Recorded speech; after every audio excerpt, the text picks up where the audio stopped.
يا صباح الفل او يا مساء على حسب التوقيت اللي هتشوف الفيديو. عايزك كده تصلي على حبيبي وحبيبك عليه افضل الصلاه والسلام، ونخش يا معلم بقى. اقول لك لو انت جاي مرسى مطروح لازم تروح باب سلمان. باب سلمان من الاماكن المحبوبه الى قلبي، وده يمكن اكشن تاني مره عملناها في صيف 23 والسنه دي في صيف 24، بس الوضع مختلف، الدنيا مختلفه، حاجات اتجددت كتير في باب سلمان. هنخش وناخد وندي في الكلام ونشوف الدنيا وتطوراتها عملت ايه في باب سلمان.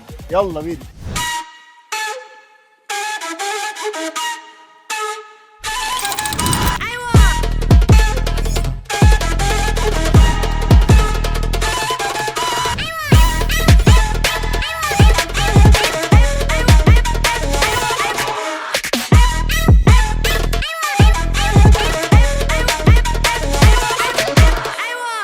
مبدئيا كده عنوان المكان في اخر الكورنيش، يعني في منطقه راقيه جدا، منطقه البوسيت بعد مول اهل مصر على طول، من ارقى وانظف الاماكن اللي موجوده. انصح اي حد جاي يزور مرسى مطروح ان هو يجي باب سلمان ويشوف الجمال والرقي، ما شاء الله من افضل الاماكن اللي موجوده في مرسى مطروح. خش بقى على قسم مثلا المشروبات، اي حاجه عايزها من المشروبات هتلاقيها، العصائر، الفريشات، الكوكتيلات، كوكتيل ايس كريم، الصودا، اي حاجه في المشاريب هتلاقيها موجود.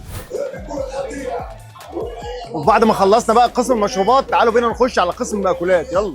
طبعا ما ينفعش تيجي المكان دوت ما تجربش شول فاهيتا. شول فاهيتا زي ما انتم شايفين كده مدخن والدنيا بايظه معاه خالص، بس فعلا من اجمل الحاجات اللي ممكن تجربها لما تيجي المطعم هنا.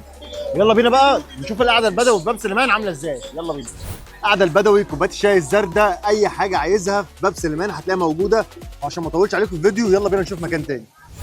الروف الجميل في باب سلمان، قاعد تتفرج على الشاشه العملاقه الكبيره، قاعد شايف الدنيا كلها من تحتيك، كوبايه العصير بتاعتك، كوبايه الكابتشينو بتاعتك، قاعد مروق دماغك. اي مكان عايز تحب تقعد فيه بقى، عندك مربوعه تقعد فيها، عندك روف تقعد فيه، عندك مكان واسع تحت، ده غير الاطفال، في كيدز اريا، في عربيات بالكهرباء، في ملاعب جوه. انت عايز تعمل اي حاجه في المكان هتعملها.